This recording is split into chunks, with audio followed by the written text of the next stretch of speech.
Yeah, what's up? You already know who it is, man. It's your boy Big Boss Bo Deal, and right now you tuned in to a special quarantine edition of Straight Drop Uncut. Everybody been hitting me up like, man, what happened to Straight Drop Uncut? Why y'all ain't together no more? We very much together. What happened was I got sick. I don't know if it was the corona. It felt like it because I was fucked up. So I went down and now I'm doing this quarantining, you know what I'm saying? So I couldn't go around my partner in crime. So what I did was I got on Instagram. I made a post asking all my followers to ask me some of the questions that they may want to know about me, and I'm gonna answer them all truthfully. I told them to ask me questions that the other people don't ask me, or the other people may not think about, or may not want to know. You know what I'm saying? So they sent me a bunch of questions, and what I'm gonna do, I'm gonna answer the top ones and give y'all some real shit. I'm just trying to give y'all some material, give y'all something to hold y'all over until I can get back with my partner in crime, Chella H, where we can give y'all that real straight drop uncut material. You already know, Chella, I miss you, I love you, I can't wait to get back so we can get these people what they've been missing. So, let's get to these motherfucking questions. Where are you from? I answered this so many times. I'm from the north side of Chicago. See, a lot of people look at the north side and be like, oh man, it's soft up there, it's gays up there. No. Niggas be getting they shit knocked off up there like a motherfucker. I tell people all the time, I never gang banged more anywhere else than I did up north. You know what I'm saying? I was born in the Cabrini Green area. I was born in Town Garden. I went to Manier. I went to Ferguson when Ferguson was up, and then I went to Newberry Academy. Uh, After I moved from the system, we moved to 1100, which is Noble Square. That's why I really grew up at. A lot of my younger years was spent there, and then we moved further north on Avis and Ainsley, and that's where the fuck all my shit went down at. Banging that up on Kersey and Argyle and Lawrence and Kersey, all through there. You know what I'm saying? We originated a lot of shit through there. A lot of people think I'm from the West Side because that's where I caught a lot of my cases at. But no, I am not a West Sider. Why? Well, I love the West Side too, but I'm a North Sider. Do you have any siblings? Yeah, I do. I got two sisters, two younger sisters. Well, actually, by my mother, I got two sisters. That's who I grew up with. Um, as of recent, I've been in tune with my sister on my father's side. We've been talking, you know what I'm saying, and things been going good with that. I got another brother over there. I don't know him though. I never talked to him or none of that. But my sister on that side I did, and my nephew Shaq. You know what I'm saying. So yeah, I do. But I'm the big brother with my siblings that I grew up in the house with. So they gotta listen to me. How many kids do you have? I have four kids. You know what I'm saying? I have three daughters and a son. Uh, there you have it. Four kids that I take care of and that I was there for, been there for all of their life. You know, I'm what you call a great father. How was it growing up in the house as a kid? Regular shit. You know what I'm saying? Just regular shit. I was a good kid. You know what I'm saying? So by me being the oldest, I used to finesse my sisters out of their money and out of their candy and shit. And my sister that's 1 year younger than me, she that's the one who I always fought with. You know what I'm saying? We grew up fighting because she was born on my first birthday. We 1 year apart, but her birthday is we got the same birthday. So my first birthday, my mother couldn't be there because my motherfucking sister got in the way. I'm mad at you about that, Joy. Did you graduate from high school? Yep, I did. A lot of people never ask that question. You know what I'm saying? And it's crazy because I run into a lot of people who meet me and then they come up with their own assumption of how I am. And then when they really talk to me, they be like, damn, this dude got sense. He's smart. You know what I'm saying? I just made a lot of dumb decisions, but I graduated from high school. I went to Taft. I got kicked out of Taft. Then I went to Roosevelt. And I got kicked out of Roosevelt for gang shit. And I went to Sin. Gang banged there, but I graduated. You know what I'm saying? From Sin. Then after Sin, I didn't go to college. I went to ITT Career Training Center, and I got my certificate for telecommunications. So like I can hook up cable, troubleshoot telephones, alarms, all that shit. I went to school for that, but I caught me a felony right after that, so that fucked up that job. But I'm really smart. Can't you tell? Look at me. I'm a smart nigga. At what age did you join a gang, and what led you to do that? I joined the gang. We joined the Imperial Insanes at 16, and I did it because we already had a local street gang kind of called the Project Boys, and we had to be something, or we was gonna have to end up being a part of a Latin gang because there was nothing but Latin gangs around, the Spanish Cobras, SDs, Simon City Royals, things of that nature. So we didn't want to be none of that. So we said, well, fuck it. We're going to be opposite of what y'all is because y'all trying to force us to be this. And that's how it came about, really. We had to do that to try and stay safe, you know what I'm saying, and not be a part of what they was trying to make us be a part of, which was the Latin organizations. And, you know what I'm saying? I ain't prejudiced. I fuck with them, you know what I'm saying, but didn't want to be a part of that. Somebody left. This not even a question. This is a message. Stop fronting like you ran and started Mafia Insanes up north. First off, motherfucker, I never said I started Mafia Insanes up north. You know what I'm saying? I said I ran the north side. I was the overseer of the north side. We had 5 sets. We had a set on Hudson, which was ran by Jay Chill. He had that area. You know what I'm saying? We had Clarendon Park, which was ran by Black Jermaine. So Black, that was his area. We had the Straight Jacket, my man Solo, that was his guys. They was up there putting in work, doing what they do. We had Evil, who was on Howard Street. And we had the Building, which was always ran and governed by me. Now when KT and when our King and the Prince and the other chiefs heard about us up north, they reached out and came and found us. We was putting in the work. I go out there, they see that I had shit in order, and they gave me the whole north side. We had other chiefs up there, you know what I'm saying? Like, I'm never taking nothing away from those guys because Chill, Solo, Jermaine, all these guys held their shit down. You know what I'm saying? And we looked at each other as equals. Wasn't no big eyes and little U's. But I was the overseer. That was my area, the whole north side for Mafia Insane. So I'm not fronting. This is all facts. I wouldn't give a fuck who you go ask. You go ask anybody that was there, that's what it is. It's not nothing that I'm happy about, it's nothing that I'm glorifying. It's just a part of my history. It is what it is. Now, what in the fuck do you run outside your mouth? Now shut the fuck up.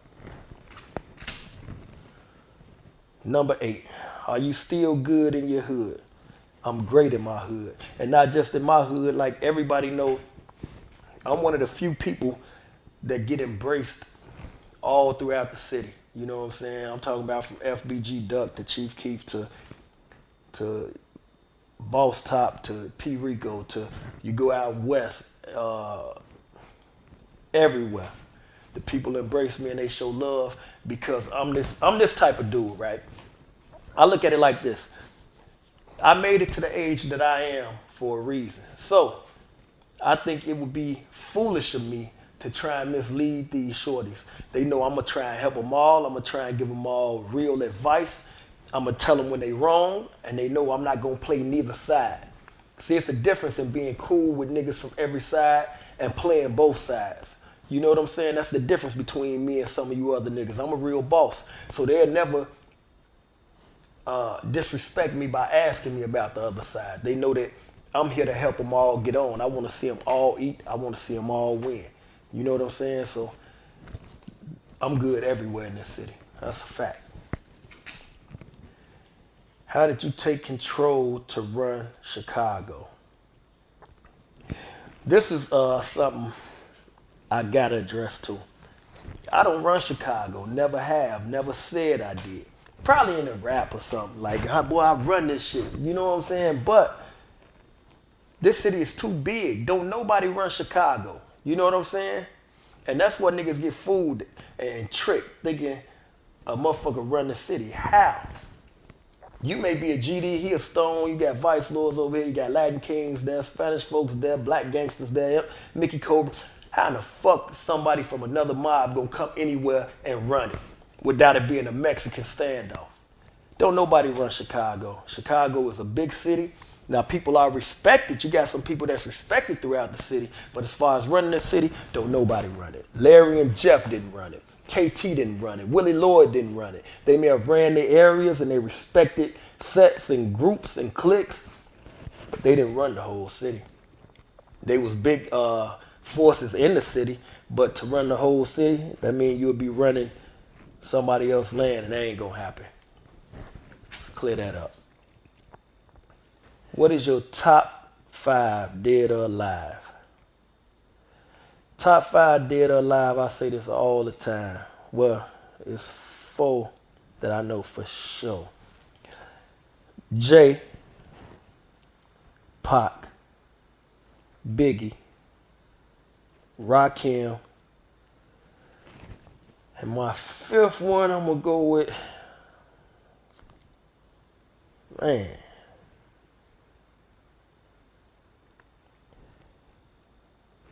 A lot of people gonna kill me, but fuck it, it is what it is. Drake. You might not like him, but he doing some real shit. How did you meet Waka Flocka? I met Waka Flocka through Gucci Mane. Gucci was my. I'm gonna tell you how I met Gucci. Let me break this down, right? Gucci had a manager named G-Boy. Everything that I'm saying, all the Gucci fans and dick riders and shit like that, you know what I'm saying? This is not a diss at Gucci.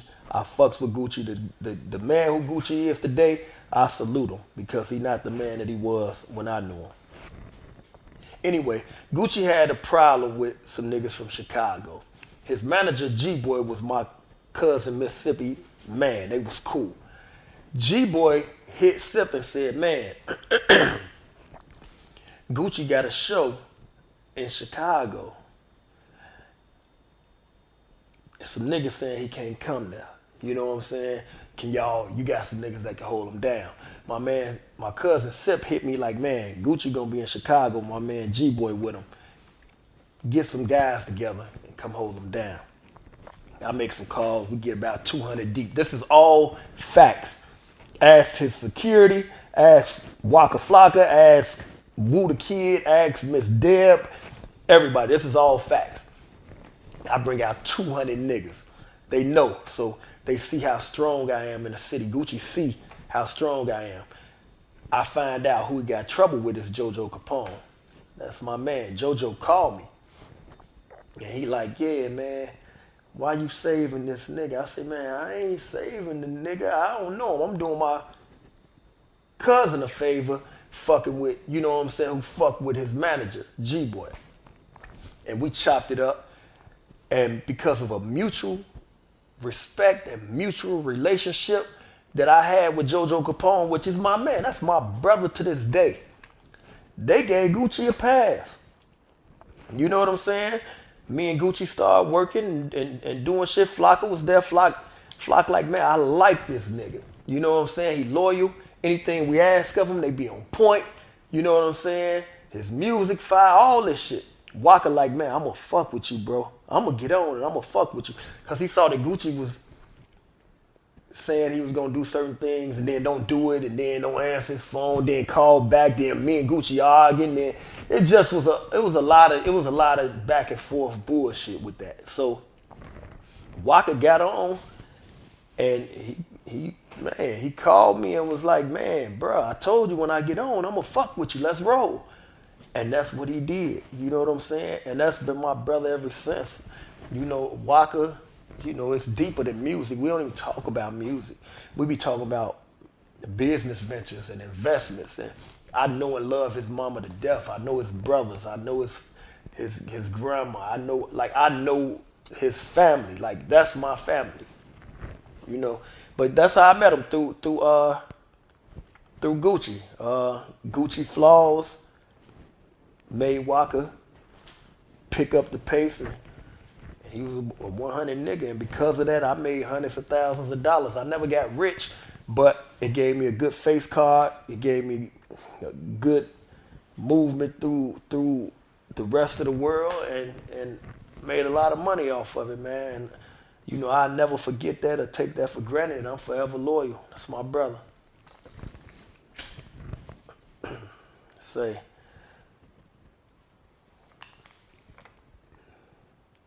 What were some of the realest artists you worked with? Who were some of the realest artists I worked with? Waka. Yo Gotti, my brother, by far. Yo Gotti, one of the realest niggas I fucked with. Period. Who else? Trey the Truth, my brother. Trouble and Alley, they're my people. El Dorado Red, that's my motherfucking brother. Black Youngster, that's my brother. I respect Youngster too. Those about the ones that the solid ones that never switched up. You know what I'm saying? I worked with a lot of artists. What Twista another one. You know what I'm saying? After me and Twista got past shit, that's been my man. And Twista never did nothing wrong with me. I was bogus with Twista. You know, the struggle of an artist getting in the game and you feel like people supposed to embrace you before you put your work in. That's how I came in. Like, man, these niggas ain't fuck with me. I'ma diss them. Dissed him and Cap One and Kanye. Kanye never forgave me yet. And I was bogus, you know what I'm saying, with a lot of shit. That's why I salute my man Cold Hard from Crucial Conflict, because Cold Hard was the first nigga that gave me a feature.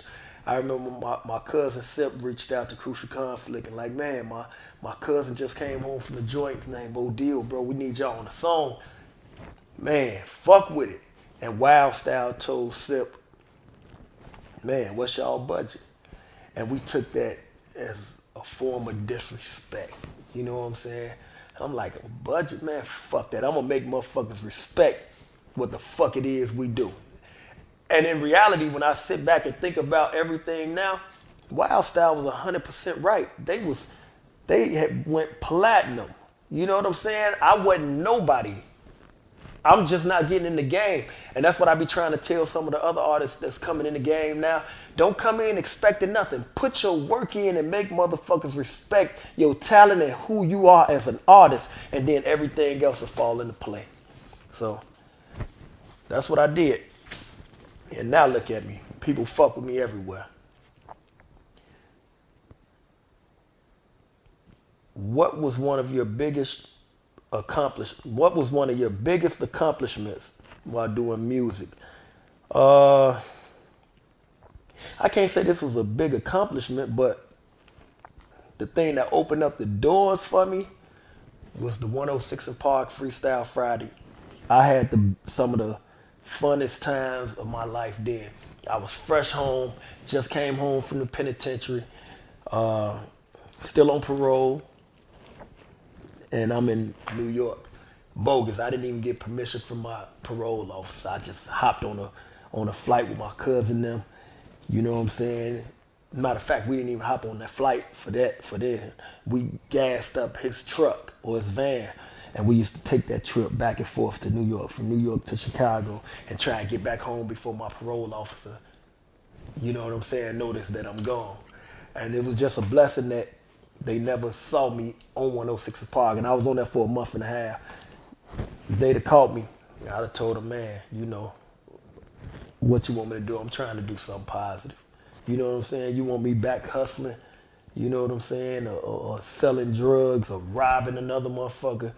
Or do you want me doing something positive to take care of my family and friends and my kids and shit? So 106 Park was definitely one of the biggest. And then that BSM tour, like we hit a bunch of cities.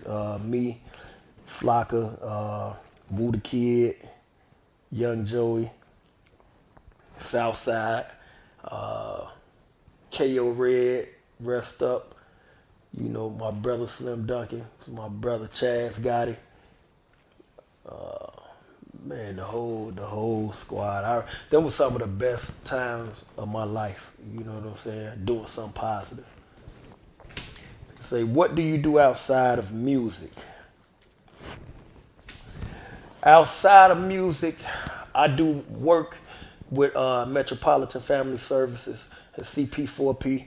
What we do is we work with in the areas that it's a lot of trouble in. We try and prevent violence. I'm into violence prevention, trying help shorties get jobs, get them back in school, try and get them career training, help them with some housing and things of that nature. Like, I'm all about giving back to the community and to the same blocks that I helped tear down. So I do a lot of violence prevention work, a lot of charity work. I do real estate.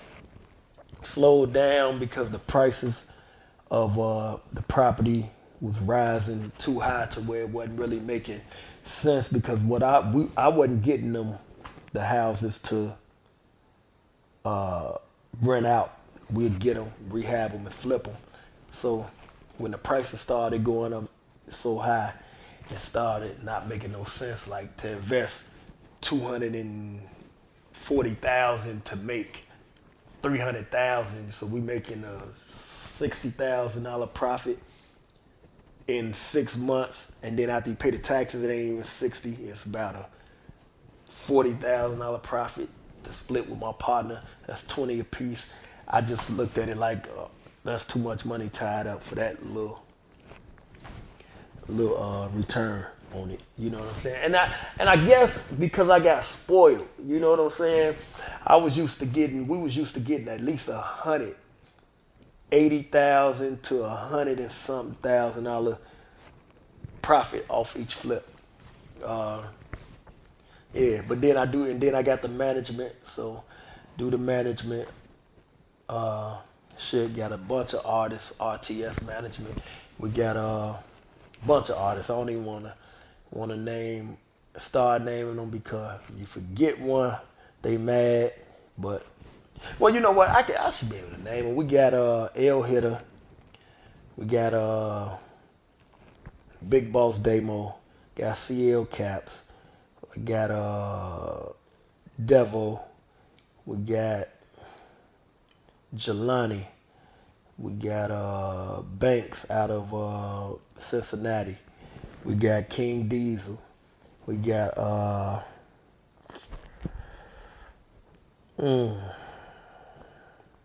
we got heat. We got heat. We got talent, man.